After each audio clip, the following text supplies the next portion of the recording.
Salut les amis, c'est Fame, bienvenue à tous dans cette nouvelle revue d'analyse hebdomadaire. Nous sommes le 17 novembre 2018, j'espère que vous passez un excellent week-end. Donc on va voir dans un premier temps, comme d'habitude, donc les setups, donc les opportunités qu'il y a eu cette semaine et les pièges aussi bien sûr. Et donc dans un deuxième temps, on va voir donc les setups pour la semaine qui vient. Allez, c'est parti. Too many thoughts on my mind, I can't sleep at night, so I just keep writing. I don't need no help, I don't need opinions, so don't waste my time then. I just been living online, my city don't show me no love and that's fine. Alors juste pour commencer, comme d'habitude, je vous remercie tous pour votre soutien, ça fait vraiment plaisir, que ce soit sur la page Facebook ou sur YouTube. Merci pour vos commentaires, merci pour vos likes, vos pouces bleus, ça m'aide vraiment à développer, donc avoir plus de vues, développer et donc avoir une meilleure visibilité, donc que ce soit sur YouTube ou sur Facebook. Donc je vous remercie vraiment pour votre soutien. Voilà, donc n'hésitez pas à vous abonner pour ceux qui l'ont pas fait, mettre un petit pouce bleu, mettre un petit commentaire, ça fait toujours plaisir. Merci à vous. Alors EURUSD, donc cette semaine, donc le marché a ouvert ici et donc qu'est-ce qu'on a vu dès le début dès l'ouverture? On a vu que EURUSD a cassé directement les 1,13 institutionnels. D'accord, donc ça a vraiment cassé directement et donc moi j'étais impliqué déjà dans une vente depuis les 1,14 et donc ce qui s'est passé c'est qu'aux alentours des 12,80 il y avait un instinct intraday, j'ai préféré prendre mon profit. D'accord, donc il faut savoir ne pas être trop gourmand, il faut savoir donc fermer ses positions, même si là, derrière on laisse de l'argent sur la table. Et comme vous pouvez voir, en fermant à 12,80, j'ai laissé quand même à peu près 70 pips. D'accord, donc mais bon, j'ai aucune certitude que le prix va continuer de chuter. Et il y avait un gros instit à 12,50, là, l'instit des 250 pips, donc j'ai préféré prendre mon profit et passer à autre chose. Donc ensuite, qu'est-ce qui s'est passé? EURUSD est revenu nous offrir un retest sur les 1,13 institutionnels. Et là, on a des patterns baissières, comme par exemple cette bougie baissière ou ce marteau inversé. Et qu'est-ce qu'on voit? On voit que tout simplement le setup a été invalidé.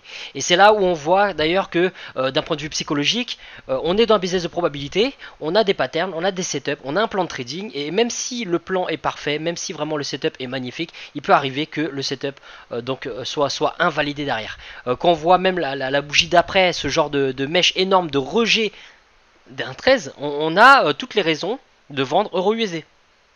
D'accord, et malgré ça, le prix part dans l'autre sens. Donc c'est là vraiment où on a notre stop loss qui nous sauve la peau. Il faut vraiment donc ne pas repousser le stop, respecter le stop loss et se dire bon bah voilà, le setup est invalidé, on passe à autre chose. D'accord, donc le scénario bleu, c'était piégeux cette semaine. D'accord, le setup était beau, mais c'est pas passé, tout simplement.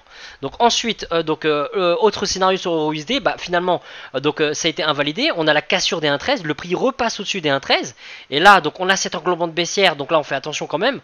On va se dire ah bah tiens, le prix repasse en dessous des 1,13, mais si on place une trendline ici, on voit très bien que la structure, bon bah voilà, on est sur une structure haussière et on va faire attention à ne pas vendre tant que cette structure n'est pas cassée. On a des hauts, des bas pardon, qui sont de plus en plus hauts, et on va certainement pas s'amuser à vendre juste parce qu'on a une englobante baissière. Comme quoi, vous voyez, les patterns de chandelier ne suffisent pas. Les patterns de chandelier ont du poids uniquement dans un certain contexte. Voilà, il ne faut pas juste trader parce qu'on a vu une englobante.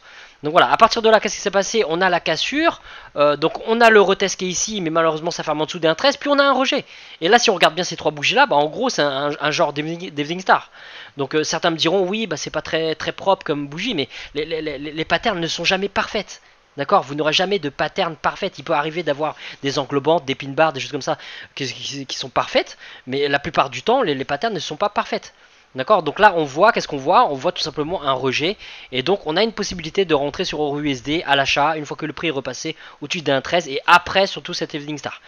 D'accord, donc voilà, si on prend donc la cassure retest des 1,13, et ben à ce moment-là, oui, on a une centaine de pips à prendre sur la hausse de EURUSD.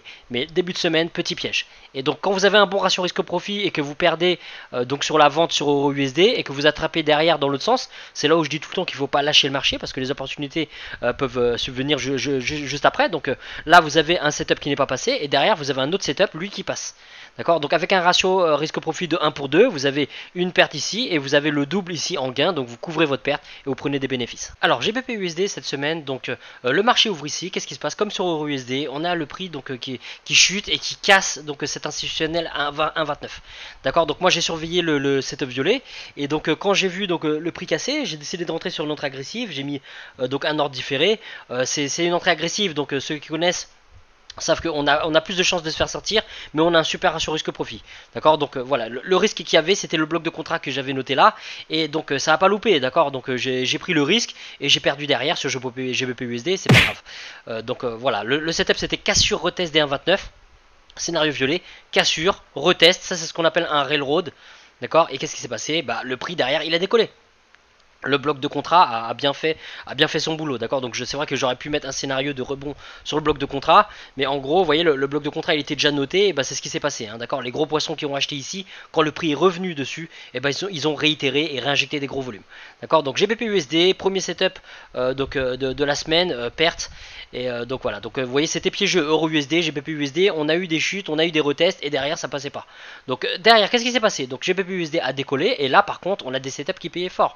Alors GBP USD, ça a vraiment pas mal secoué, donc c'est pour ça qu'il faut vraiment suivre un plan bien déterminé pour éviter de se faire prendre dans ce genre de mouvement du marché, Shopee Market, d'accord. Donc on a le rejet scénario vert des 1,30, et donc là on prend directement, très rapidement, les 100 pips, hein, vous voyez, de 1,30 à 1,29. Ensuite, sur les 29, 1,29, on a le rejet scénario rouge, des 1,29 ou 1,30, on a encore 100 pips, d'accord. Mais après, vous voyez bien que le GBP USD, il a fait plusieurs allers-retours, vraiment dans ce range entre 1,29 et 1,30, et donc c'était piégeux. Et sinon, donc après, on a une belle chute, donc bravo à ceux qui ont attrapé. Donc j'ai eu pas mal de messages, certains d'entre vous, vous l'avez attrapé, cette vente-là, et c'était magnifique. Félicitations à vous. Donc voilà, donc cette chute des 1,30, il fallait vraiment être patient et supporter tout ce qui s'est passé juste avant. Mais vous voyez, entre les 1,30 et donc ici 1,2722, ben, c'est simple, hein, il y avait tout simplement 280 pips. D'accord, donc 280 pips là-dessus, même si vous clôturiez votre trade au niveau des 1,28, et ben il y avait 200 pips, hein. D'accord, 200 pips facile à prendre. Et derrière, donc là je l'ai pas noté parce que c'était vrai que c'était un peu loin, mais vous voyez, on a encore un bloc de contrat et GBP USD a rebondi sur le bloc de contrat. D'accord, donc GBP USD, pour résumer, premier setup dangereux qui n'est pas passé, c'est là où j'ai pris une perte, donc par rapport au bloc de contrat qui est ici, qui a rebondi, donc scénario violet de casse sur retest, ça passe pas, d'accord, tout ne peut pas passer. Mais derrière, au niveau du plan, et ben écoutez, le rejet du 1,30, on pouvait prendre au moins 100 pips, hein, d'accord. Le rejet des 1,29, après on pouvait prendre au moins 100 pips aussi, et puis derrière, 200 pips de chute par rapport au 1,30. Alors UJ pour cette semaine, donc il y a eu plusieurs setups. Donc dans un premier temps, le marché, donc vous voyez par rapport à la semaine dernière, je vous avais dit que j'étais dans une casse sur retest des 113. Et le prix a bien décollé, et je vous avais dit que je ne l'avais pas fermé et que j'attendais une dernière poussée, d'accord. Surtout qu'on est sur une tendance haussière, donc sur le long terme. Donc à partir de là, j'avais toutes les raisons de tenir mon trade. Maintenant, quand il y a eu la poussée à l'ouverture du marché, la chute d'Euro USD, que j'ai capitalisé sur Euro USD, UJ c'était pareil. C'est simple, j'ai bien regardé en daily, et c'est vrai qu'on est quand même sur une zone très très forte. Vous voyez, comme vous pouvez voir, on est sur une zone très très forte de résistance. À partir de là, j'avais un bon profit. Je me suis dit, bon allez, tu fermes et puis tu passes à autre chose. Et c'est là où, vous voyez, j'ai fermé vraiment dans cette mèche là 114,16. Et c'est là où voilà, voilà, j'ai vraiment bien fait pour le coup de fermer sur ce coup là et de passer à autre chose. Donc ne me demandez pas comment j'ai fait pour deviner. Voilà, des fois ça tombe bien. Je ferme, j'ai un bon timing. Il m'arrive de fermer un peu trop tôt, de laisser de l'argent sur la table. Il m'arrive de fermer aussi un peu trop tard. D'accord, je suis pas parfait. Il m'arrive aussi de faire des erreurs. Et bah ce coup là, c'est tout simplement un coup où j'ai eu un bon timing, ça s'est bien passé, et puis tant mieux quoi. D'accord, mais dites-vous que j'ai pas de boule de cristal, et il m'arrivera aussi de maintenir la position. J'aurais pu très bien par exemple ne pas fermer là, attendre derrière, de voir que vous voyez il y a encore un rejet, une englobante ou haute, et fermer là. Ok, j'aurais fermé 25 pips en dessous, et puis c'est comme ça, c'est tout.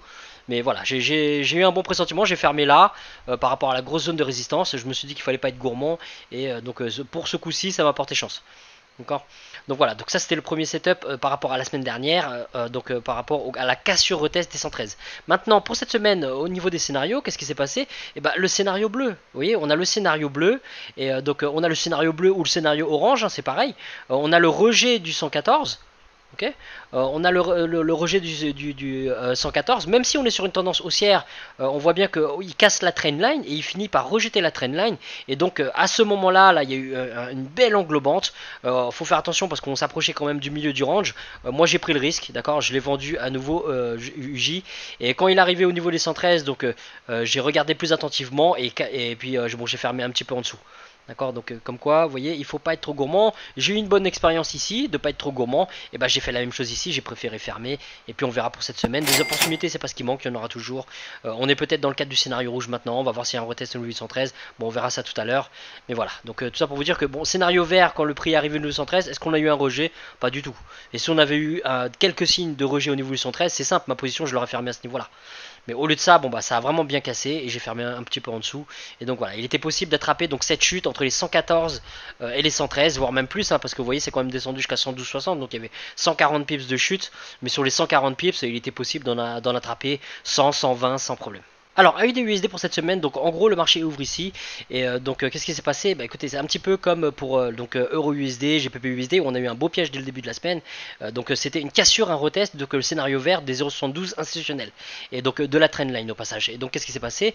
Et bah moi j'ai pris tout simplement une entrée agressive au niveau du retest, ceux qui me connaissent savent très bien que je préfère les entrées agressives, mais sur les entrées agressives, moi ça me correspond le mieux, mais je sais que ça peut ne pas correspondre à d'autres, d'accord? Donc chacun son truc, moi j'aime bien, mais je suis prêt à accepter le fait que d'un point de vue taux de réussite c'est moins bon, mais je compense largement par rapport au ratio risque-profit qui est bon, d'accord? Donc cassure retest des 0,72, ça ne passe pas, derrière je prends ma perte, et donc le marché il nous offre une nouvelle opportunité que je n'ai pas prise, j'étais pas devant l'écran, j'ai pas vu, donc en gros qu'est-ce qui s'est passé? Cassure retest dans l'autre sens des 0,72, donc il était possible d'attraper là, je sais que certains d'entre vous l'ont attrapé aussi, donc bravo, donc moi par contre je l'ai attrapé mais plus haut, donc vous allez voir que là cassure retest des 0,72, donc là vous voyez ça payait fortement, hein.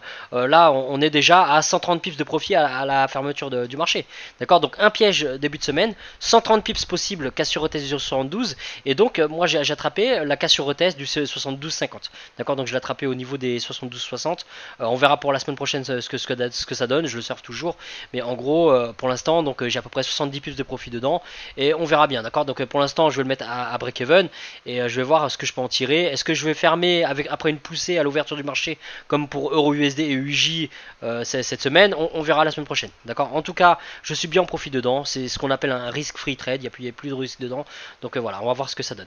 Donc AUD-USD, comme je vous ai dit, premier piège, cassure retest scénario vert, possible de prendre une perte là-dessus, et sinon la cassure retest par contre dans l'autre sens du 0,72 après confirmation, vous voyez on a ce railroad qui nous rejette bien le 0,72, ce railroad monté sur le time frame, vous verrez que ça va vous faire un pin bar, d'accord? Donc on a une belle pattern de rejet, et donc voilà, donc il était possible d'attraper 130 pips sur AUD-USD à la hausse, entre les 0,72 et la fermeture du marché.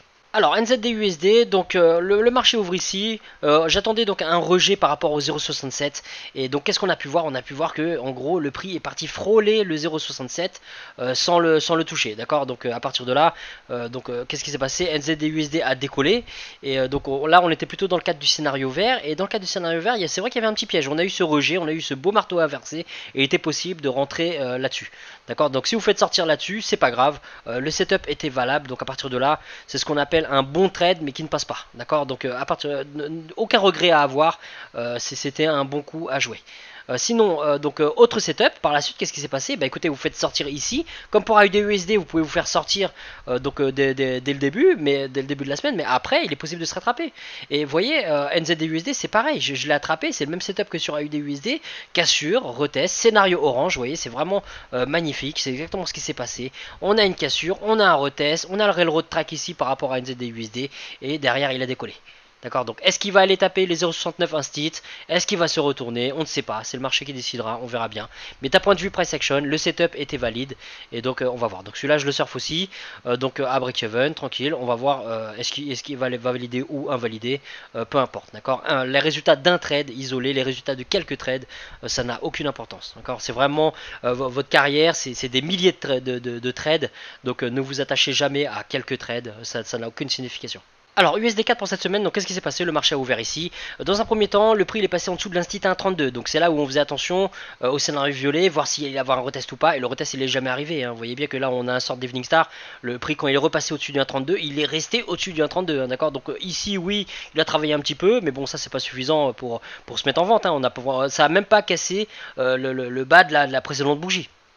D'accord, donc ici aucune raison de vendre, au contraire ici on a une englobante haussière, voilà, donc il était possible de rentrer sur USD CAD, donc je vous ai dit cassure retest la semaine dernière, je vous ai dit cassure retest des 1,32, c'est pour ça que j'ai mis la flèche bleu turquoise, ben voilà, il était possible d'attraper, donc en gros on est monté jusqu'à 32,63, c'est pas énorme, mais il y avait quand même, bon ben voilà, 50 pips à prendre dès l'ouverture du marché sur USD CAD. Ensuite, donc scénario rouge, donc là il fallait vraiment être patient. D'accord, il fallait vraiment être patient, et le risque c'est quoi? C'est qu'on était à contre-tendance, hein. D'accord, quand vous voyez votre canal comme ça, l'idéal c'est toujours d'acheter le bas du canal, et c'est pas de vendre le haut du canal.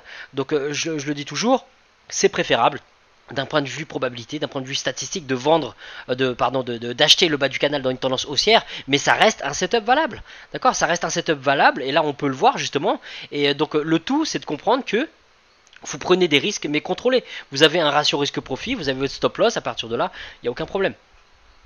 D'accord, donc c'est vrai qu'il fallait être très patient, tout était possible encore après cette consolidation, le prix aurait très bien pu casser l'1,3250, continuer de décoller, bon au lieu de ça, ça a chuté, tout simplement, donc voilà, par rapport au scénario rouge, donc la chute par rapport au 1,3250, bah, c'est simple, hein, il y a eu 100 pips, hein, d'accord, donc le prix est descendu jusqu'au 1,3124, donc il y a eu 125 pips de chute sur USD4. Donc voilà, 125 pips de chute sur USD4 par rapport au scénario de rejet des 1,3250 institutionnels.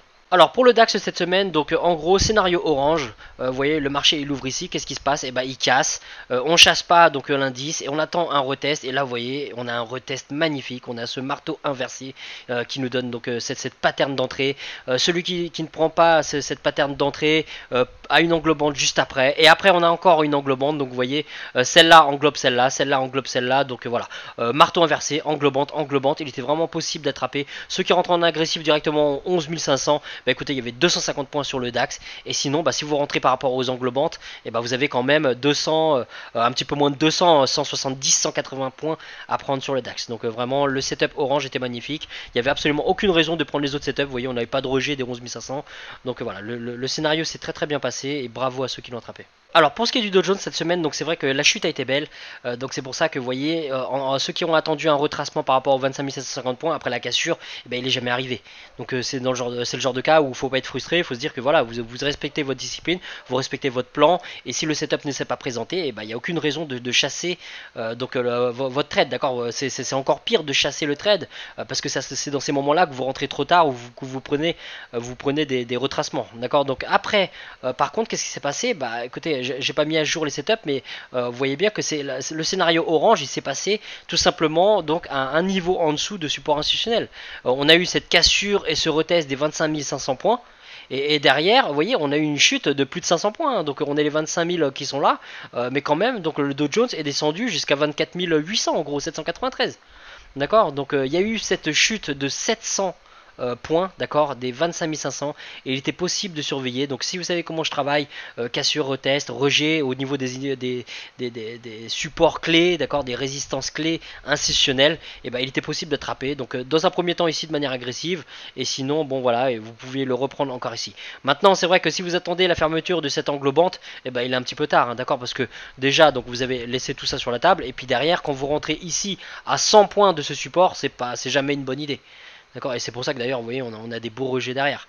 Donc voilà, ceux qui sont rentrés de manière agressive donc sur le Dow Jones et qui ont adapté le scénario, qui ont su prendre la cassure retest des 25 500 points, il y avait 800 points à la clé. Donc facile de prendre là-dessus 300, 400, 500 points sans problème. Alors au niveau du Nasdaq, donc vous voyez le marché l'ouvre ici. Est-ce qu'on a un rejet scénario vert des 7000 points? Pas du tout.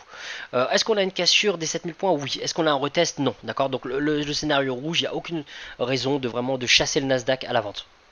Maintenant, donc arrivé aux 6750 points, et ben on a exactement le même cas de figure que le scénario vert. Encore, on a un rejet des 6750 points, et ceux qui ont pris le rejet, et ben écoutez, il y avait une centaine de points de rebond par rapport aux 6750 points. D'accord, donc sur le Nasdaq, il y avait un rebond d'à peu près 100 points à prendre. Ceux qui ont pris donc après l'englobante qui est ici, 6845, bon là vous voyez c'est un petit peu compliqué, mais bon c'est pas encore c'est pas mort du tout, hein. Vous devez encore être dans le trade parce que votre niveau d'invalidation il est en dessous des 6750 points. D'accord, donc si vous rentrez ici au niveau des 6848, et ben voilà, à un moment donné le Nasdaq est monté jusqu'à 6909, donc il y avait à peu près 50-60 points. D'accord, donc il y avait à peu près 50-60 points, et sinon ceux qui ont pris de manière agressive au niveau de l'instit des 6750 points, il y avait tout simplement donc une centaine, alors ouais un peu plus, hein, si on voit vraiment le haut ici, on avait 150 points, hein, 160 points. D'accord, 160 points pour ceux qui ont pris le rejet de manière agressive, et sinon 50-60 points à la fermeture de l'englobante. Alors pour ce qui est du S&P, là c'était mieux, d'accord, on a bien vu sur le Nasdaq ou sur le Dow Jones qu'on a parfois des cassures et pas de retest. Donc là par contre le retest on l'a bien, il fallait juste être patient. On a la cassure donc, des 2750 points, et le rejet il revient, vous voyez, on a un retest ici qui est magnifique. D'accord, on a un marteau inversé ici. Alors après c'est là où il faut pas mettre à break-even trop tôt, parce que vous voyez ils viennent quand même taper les liquidités pour continuer donc de de chuter derrière. Donc, mais vous voyez ceux qui prennent donc au niveau des 2750 points, et bah tout simplement vous avez donc une centaine de points à prendre. D'accord, donc un petit peu moins, on va dire 80 points. Il y avait une chute de 80 points à prendre. Et sinon, donc il y a eu ce rejet aussi des 2700 points. Où on a quasiment 50 points à la hausse aussi. Mais c'est vrai qu'il faut aller attendre la pattern. Et si vous attendez la fermeture, c'est un petit peu tard. D'accord, donc c'est là où il fallait basculer sur des plus petits time frames. Mais en gros, le vrai scénario à prendre sur S&P 500 donc cette semaine, c'était la cassure retest des 2750 points pour à peu près 70-80 points. Alors pour EURUSD, donc cette semaine, donc en gros, donc on va voir, on est vraiment donc au niveau des 1,14 institutionnels, mais on est aussi au niveau du point pivot mensuel. D'accord, on a cette trendline qui est au-dessus de nos têtes. Donc voilà, on va surveiller le price action, on va voir le scénario de cassure retest. Donc par rapport donc à la trendline, on préfère quand même voir une cassure de cette structure. D'accord, on a cette trendline qui est ici, qui pourrait nous barrer la route. Donc en gros, le rejet peut intervenir aussi bien sur le point pivot que sur la trendline, que sur le 1,14. D'accord, donc surveillez au niveau du price action. Quand je mets la flèche ici, bah, je ne vais pas mettre 50 flèches pour vous faire comprendre qu'il y a 3 possibilités. Mais comprenez bien que ici, le rejet peut se faire au niveau de la trendline, du bloc de contrat ou de l'instit. C'est à vous de surveiller. D'accord, on a aussi bien sûr, vous voyez, cette trendline haussière qui pourrait aider donc au rejet. D'accord, donc surveillez bien dans cette zone là. Sinon, si on a une cassure retest du 1,14 pour une chute d'EURUSD, c'est pareil, cette trendline là elle peut gêner. Donc à la limite, on préférera toujours, c'est pour ça que j'ai mis la flèche ici, on préférera toujours un rejet après que le prix soit passé en dessous de la trendline. D'accord, donc sinon, surveillez bien sûr les 1,13 en cas de chute et les 1,15 en cas de décollage. Alors GBP/USD pour cette semaine, donc là pour l'instant on est entre les 1,28 et les 1,29. On est plus proche d'un 1,28 et on a un rejet de ce bloc de contrat maintenant dans l'autre sens. Donc pour ceux qui connaissent les zones AFT de remise à zéro, on a le bloc de contrat là qui a réagi, donc un peu comme n'importe quel support de résistance peut réagir donc de façon inverse. On a maintenant un rejet du bloc de contrat. Donc ça ne veut pas dire que GBP/USD va chuter, ça veut dire que pour l'instant on a un maintien de GBP/USD en dessous de cette zone, d'accord, donc de ce bloc de contrat. Donc surveillez bien, vendre ici alors qu'on a le 1,28 en dessous c'est très dangereux, n'y touchez pas. Les zones clés vraiment à surveiller c'est 1,28, 1,29. Est-ce qu'on va avoir un rejet, une cassure retest dans ce sens là, ou un rejet ici des 1,29 ou une cassure retest. En cas de cassure retest des 1,29, ici la zone est très forte, d'accord, donc on a un point pivot mensuel, on a la trendline qui est ici. Et donc il serait toujours préférable d'avoir ce genre de setup, d'accord, cassure retest, et on veut que le prix passe au-dessus de la trendline, c'est toujours beaucoup plus prudent. Et le retest, une fois de plus, il peut intervenir sur le point pivot, sur la trendline ou sur l'instit, à vous de surveiller. Surveillez bien aussi le bloc de contrat qui a été créé ici, parce qu'une chute énorme comme ça, bon là c'est clair qu'on est vraiment dans le cas d'un bloc de contrat, d'accord. Donc les gros poissons qui ont vendu ici, on ne sait pas s'ils vont défendre leur position, s'ils sont toujours dans leur position, ou est-ce qu'ils vont prendre leur profit et donc à ce moment-là laisser le bloc de contrat. Mais donc quand le prix arrive ici, il y a une forte chance qu'il réitère, donc faites bien attention au rejet. J'ai pas mis de flèche, mais en gros rejet ici donc des 1,30. Alors pour ce qui est de UJ cette semaine, donc on est juste en dessous du 113 institutionnel et on est aussi repassé en dessous du point pivot. Donc on va voir, cette zone-là est très très forte entre le point pivot et l'instit. Est-ce qu'on va voir un rejet, cassure retest? Vous voyez le scénario, ça sera une cassure retest des 113 pour se positionner en vente. Si vous êtes en vente, faites attention à ce bloc de contrat qui a fait le décoller le prix, d'accord. Donc on a une belle zone ici et donc voilà. Donc sinon on a une possibilité de cassure retest au niveau des 112,50. Surveillez bien. Alors je vais rajouter quand même le scénario de rejet par rapport au bloc de contrat parce que il y a aussi un instit, hein, d'accord. Donc ici voilà, donc faites bien attention, donc sur cette zone là c'est possible qu'on ait un rejet du prix, surveillez votre price action. Sinon donc en cas de décollage on a le bloc de contrat baissier qui est ici, d'accord, et donc on a aussi l'instit en 114, donc voilà, surveillez vos patterns du price action. Alors au niveau des USD cette semaine, donc on est en plein sur le point pivot R2, d'accord, donc là on a eu un beau décollage, donc par rapport à cette structure haussière, donc maintenant les prix est étendu, donc c'est vrai qu'on pourrait s'attendre à un retracement. Est-ce que le retracement donc sera plus profond, scénario rouge de 72,50, la trendline, ou moins profond parce que le mouvement, le momentum peut être fort, donc si le retracement est moins profond, tout simplement on pourrait avoir un rejet au niveau des 73, d'accord. Donc au niveau des 0,73 institutionnels, faites attention, si on a un rejet, on a quand même le point pivot qui est juste au-dessus. D'accord, donc surveillez bien, sinon on a le 0,74. En cas de cassure retest du 74 pour l'acheter, faites bien attention que le prix à USD donc repasse au-dessus du point pivot R3, ça serait quand même plus prudent. Sinon pour vendre à USD, alors donc en gros, alors je pourrais rajouter le scénario, mais voilà, c'est un petit peu loin, mais en gros, cassure retest de la trendline, ce serait trop dangereux, on a 72 qui est là, mais vous voyez, on pourrait avoir ce genre de scénario, si vraiment à USD se met à chuter fortement, hein, tout est possible. Voilà, surveillez quand même, cassure du point pivot R1, retest, pour une chute et on vise les 0,71. Alors pour ce qui est de NZD USD cette semaine, donc là on s'approche du 0,69 instit. Donc comme je vous ai dit, moi je surfe le trade, on va voir s'il arrive au niveau du 0,69 instit, je vais certainement verrouiller mon profit.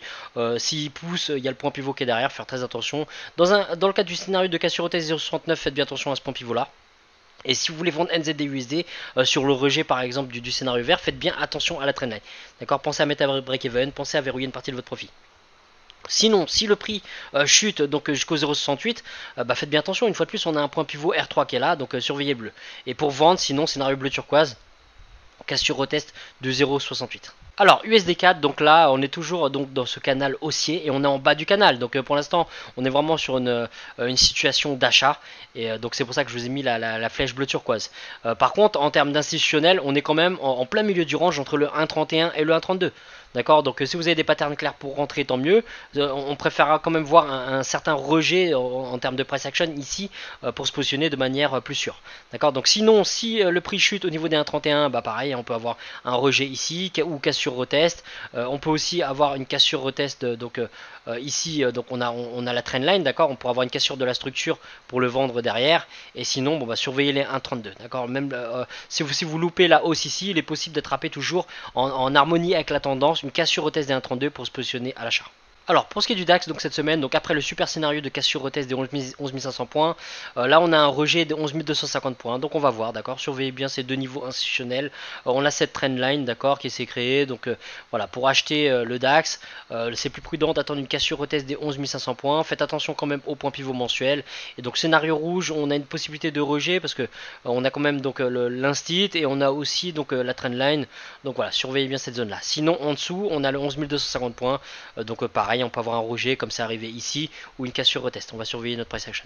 Alors au niveau du Dow Jones, on est en plein sur le point pivot, donc là pour l'instant on va surveiller les 25 500 points, d'accord, voir si on n'a pas un rejet dessus ou sinon les 25 250 points qui sont en dessous, d'accord. Donc surveillez bien ces deux zones clés. Pour l'instant on est sur le point pivot, ça sert à rien d'essayer de chasser la hausse parce que là on arrive vraiment sur un gros niveau de résistance. Vous voyez, on a eu des rejets ici, donc ça serait dommage de rentrer à l'achat maintenant et se prendre le rejet derrière.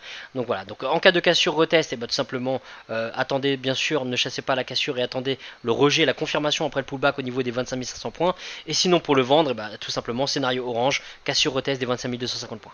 Alors au niveau du Nasdaq, donc pareil, on est en plein milieu du range entre les 6750 points et les 7000, d'accord, donc on va voir, surveillez bien ces deux zones là, faites attention au point pivot en cas d'achat sur le scénario bleu, et sinon scénario rouge, cassure retest des 6750 points. Alors pour le S&P 500, donc on s'approche de la zone des 2750 points qui est appuyée par un point pivot mensuel. Donc là, forte possibilité de rejet, vous voyez, comme ici.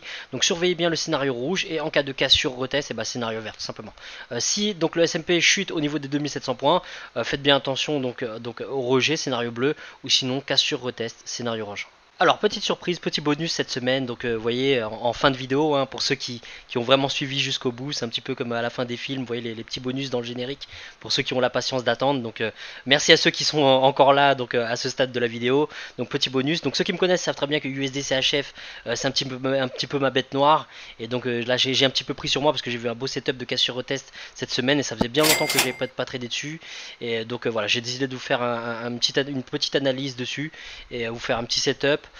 Donc voilà, tout simplement je me suis rappelé que tout ça je le fais pas forcément que pour moi, je le fais aussi pour vous, donc certains d'entre vous peuvent aimer trader cette paire et si ça peut vous aider, tant mieux. Donc par contre c'est vrai que moi ça me prend beaucoup de temps, donc je compte sur vous pour mettre un petit like sur la vidéo ou tout simplement la partager ou vous abonner à la chaîne. Donc voilà, donc USD CHF, on va surveiller les zones qui sont là. Donc au niveau des 1,01, d'accord, 1 institutionnel, faites attention au point pivot qui est ici, d'accord, et au niveau des 0,99. Donc j'ai moins de demandes par rapport aux indices, donc dites-moi dans les commentaires, est-ce que vous préférez que je bascule et que maintenant toutes les semaines je vous fasse USD CHF et je laisse tomber les indices, ou bien est-ce que je garde les indices et je fais pas USD CHF. D'accord, donc voilà, je compte sur vous pour me répondre en commentaire et en fonction, bon bien sûr je peux pas contenter tout le monde, mais en fonction des réponses, je prendrai une décision. Voilà les amis, c'est la fin de cette vidéo, donc merci à vous d'avoir suivi, merci à vous encore une fois de plus pour vos soutiens, pour vos messages d'encouragement, pour vos messages où vous me témoignez de vos gains donc toutes les semaines. Bravo à tous ceux qui ont pris des trades, je vous souhaite à tous d'attraper encore de belles opportunités cette semaine. Donc voilà, je vous souhaite un bon dimanche et une bonne semaine de trading, à lundi.